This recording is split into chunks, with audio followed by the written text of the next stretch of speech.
Hello, everybody, ladies and gentlemen from around the world. This is Bridges Brothers Barbecue.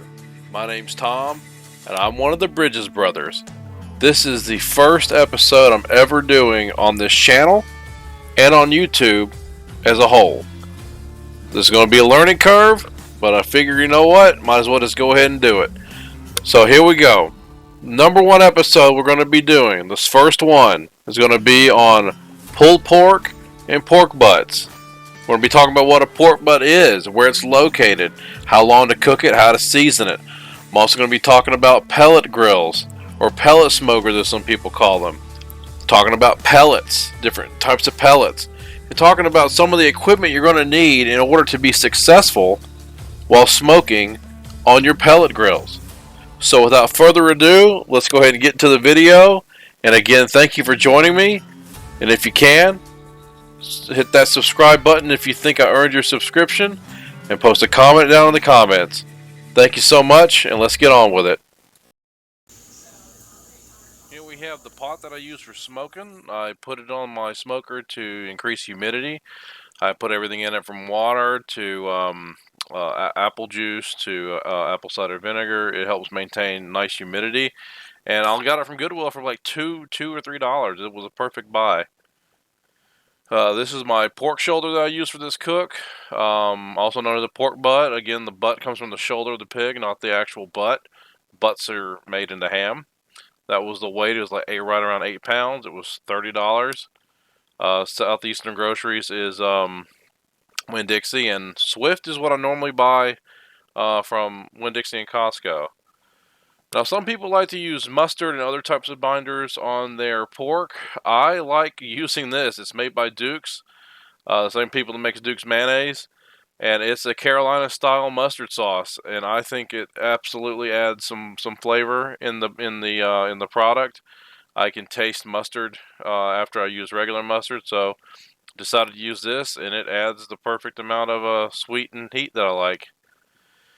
Again, I like to do real simple seasonings, and this is an old Longhorn seasoning bottle that I repurposed, and it's my salt and pepper blend. I'm a fan of pepper. I buy it like this from Costco, coarse ground, and it's 60% pepper and 40% salt. I use kosher salt in this. Always use kosher salt. These are the gloves I use from GloveWorks. I can put the link in the description if need be. It's got a 100 count. It doesn't say here on the package that it's food safe, but it's food safe. As long as you don't use latex in these, it's fine. My hands are big, so I have to use the XL. This is what the pork butt looked like before I put it on the smoker. It's got the mustard on it. It's got my rub on it, which is, again, it's 60% pepper and 40% salt. Make sure to coat all sides. This was a bone-in pork butt. I cook it on the pellet grill, fat side down. This is the fat side up currently that I'm showing y'all. And before I put it on, I flip it over and put it fat side down, because that's where the heat's coming. The fat protects the meat. So one of the things that I really wanted to touch on is pellet grills. This is mine. It is a pretty cheap model. It's a Z Grills. It's the smoke engine model. It cost me about $400, $450, something like that. And it was a good entry level pit to get people started. But I'm not really, I'll go into detail my experience with them and how they, and like more in depth about how they work. But essentially, real quick overview in case you don't know. Many of you probably do know, but for those who do not know, pellets are held in here in the hopper. I've got the cup on there because I'm about to clean the rest of this grill, but pellets are in the hopper. You adjust your temperature down here. The pellets go through an auger from there through this baffle into a fire pot that's located underneath this heat shield. And they go into the fire pot, creates your combustion in there, creates smoke. And then I've got over here a heat deflector that I'm about to clean. As you can see, I've used this a lot. But the heat deflector deflects the heat and also channels the grease down to the bucket because it goes down to that hole into that bucket. When that gets full, I dump it. But this is how I'll be cooking the pork butt today. It's on my pellet grill, and I just wanted to go over, in case people ask me in the comments, what am I cooking on. I usually cook at 225 for the entire duration, and generally it's about an hour per pound. So that's a 8-pound pork butt. So I'm looking probably 7-8 hour cook at least. But yeah, I just wanted to go ahead and show you guys my pit. And you know, I just wanted to emphasize that you don't need an expensive pit. You don't need anything crazy to get good food off of this. You'll see at the end of this video exactly the end product, and I'll keep checking in every 2 hours or so to let you guys see the progress. All right, so this is what it looks like right now. I just put it on. It's bone in the back. Typically, whenever I do bone-in pork butts, I always stick the back or the bone towards the back of my cooker. Why I do that? I'm not entirely sure. I've just always done that, and I've always gotten really good results. Second thing is fat side down, because the heat's coming from underneath this heat plate, this baffle. So heat's coming from below, so the fat's there to protect this thing. We're gonna let this go for minimum 2.5, maybe 3 hours before I even check it. After I check it, we'll see if I need to spritz it, and we'll be right back in about 2.5, 3 hours. Okay, welcome back everybody. It has been 2 hours and 45 minutes since we last spoke. The pork butt has been on the smoker for 2 hours and 45 minutes untouched. We're about to take a look at it and see how it's doing. So far, so good. Looks pretty good, actually. I haven't done anything to it, so I'm going to go ahead and spritz it. This is a mixture of 2/3 apple cider vinegar, 1/3 water. I'm going for a more savory, sour, I guess Carolina style vinegar based pork this time around. Sometimes I do plain water. Sometimes I'll add apple juice to it, or apple cider. Other times I'll just do all apple cider vinegar. It just depends on what I'm doing. So this is just a salt and pepper rub. It's again, I like more pepper in mine, so I do like a 40-60 mix of salt and pepper. So 40% salt, 60% pepper. But look at that color, looking really good. Remember, fat side is down, and then I'm gonna go ahead and insert the probe. I'll go through how I do that here in a second after I get done spritzing a little more. Okay, so I have a little probe thermometer here. This is my cheap one. I think I got it from Publix for like 10 or 15 bucks. I do have a more expensive one inside. It's made by ThermalWorks, but I just decided to use my cheap one today because I'm only doing a small cook.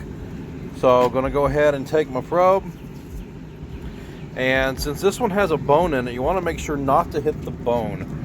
But I like to go in one of its thickest parts right there, and I go in, I pull up. See, there's a lot of resistance still, but make sure it's not hitting the bone. It's not, but it's in there pretty deep, and right now it's reading 130. I got it set for 160, and at 160 I'm going to pull this off and I'm going to wrap it. Once I wrap it, I'm going to look for an internal temperature of over 200. Normally I pull it off at the absolute earliest, I pull it off at 198. But lately, last couple of cooks, I've been letting it go until about 202. So we'll see you back in about an hour. One more thing I wanted to mention. Every time I come out here and check the pork, I check the level of my pellet hopper. So this is gone down. This was all the way at the top, so this has gone down after about 2.5 hours. So I'm gonna go ahead and fill it up some more. This is a cup that I use. It's just a little to-go cup I got from a Chinese restaurant, their egg drop soup. I repurposed it. It's great as a scoop. Instead of me carrying out the big bag of pellets out here, I just do a scoop every time I check the pork. Just thought that would be a little tip instead of hauling everything around. Okay, it's been another hour and a half. The pork butt hit a temperature of 160. I increased the temperature on the thermometer to hit 202 before it alerts me now. We're about to put a vinegar mop on it, which I can put the recipe in the description if people are interested. But it's a take on a Big Bob Gibson's recipe from Alabama. It's a little, very vinegary because I like it more sour with a little heat. So let's look at this pork butt. Looking good. So at this point, since it hit 160, I want to go ahead and pull it.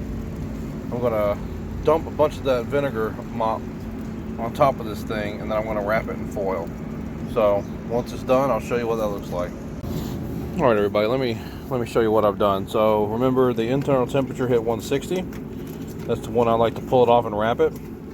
I took that vinegar mop, slathered the top of this with it, and there's probably a good 1/4 inch of juice I put in the bottom. Put it in this aluminum pan, this baking pan, and then I wrapped it with aluminum foil. The reason being is, first off, it kind of increases the cook time to make it cook faster, and second, it tends to protect the meat from getting too much smoke. You don't want too much smoke on the meat because it'll make it taste astringent, a little bitter. So we went ahead and protected the meat. We got the thermometer back in, about to check the levels of my pellets, and yep, I gotta refill it. And then in a couple of minutes, or a couple hours, I should say, we should have some pulled pork. I'll show you what the result is. Okay, so it is 9:30 at night. This thing cooked for a little more than 8 hours. Again, it was the 8.5 pound pork butt, bone in. Cooked at 225 on my pellet smoker. Kept it at 225. Wrapped it at 160. I'll recap everything at the end of the video. Put it up on the screen. I'll put it down in the comments just so everybody can follow along. But I wanted to go ahead and show you what we got. I took the probe off of the thermometer, put that on the table. So the probe's still in the meat. So let's see what we got.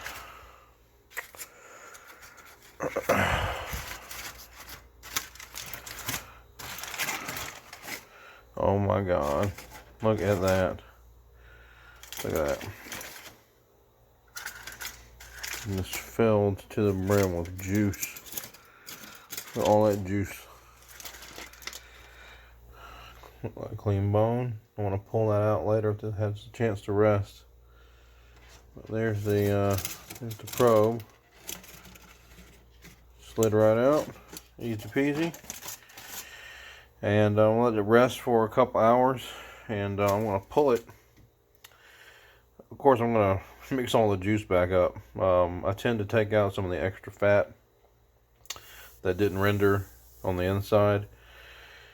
But it looks like it did pretty good. It's delicious. So pull out the bone when it's cool. I'm going to add the rest of the vinegar mop to it, and I'll show you what it looks like after I pull it in a couple hours. Alright, this pork butt's been resting since about 9:30, about an hour and a half. Just kind of hanging out in its own juice. I want to see if we can get this bone out of here nice and clean. That's the real test to see if this is done correctly. God, that's hot. Oop.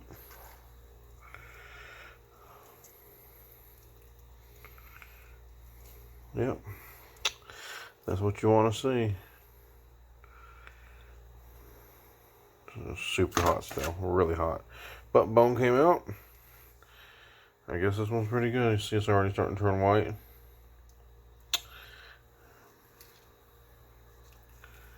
Nice smoke ring on the outside. I'm gonna finish letting this thing cool down some more, but I think it turned out pretty good. Yeah, just pulled the bone out. Just want y'all to see how tender this is. See a smoke ring. Succulent meat. This is that part that was stuck on the bone. Look at that. Just super tender. Look at that. Delicious. Just tried some. It's vinegary, a little spicy, salt, pepper. About to make this into pulled pork.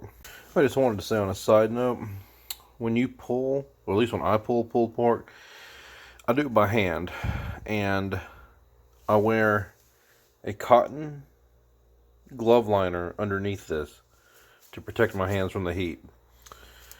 And I wear the glove to keep my hands from, getting wet and gross. But this lets me handle stuff that's still kind of hot, and still get the job done instead of waiting for it to cool down to room temperature. Just thought I'd mention that. I will link this in the description below, the exact gloves and glove liners that I use in case you guys are interested. Alright folks, and there you have it. It is almost midnight. Started this sucker on the smoker earlier today around lunchtime. Took it off, let it cool. It's been cooling since 9:30. Hand pulled it, got rid of some of the weird bits nobody likes to eat. This is just pure seasoned meat, juice, and I'll wait till a later video to tell you the secret I do to it when it comes to the fat. But here it is. It is totally done. And it is delicious. I've already had 4 or 5 pieces of it.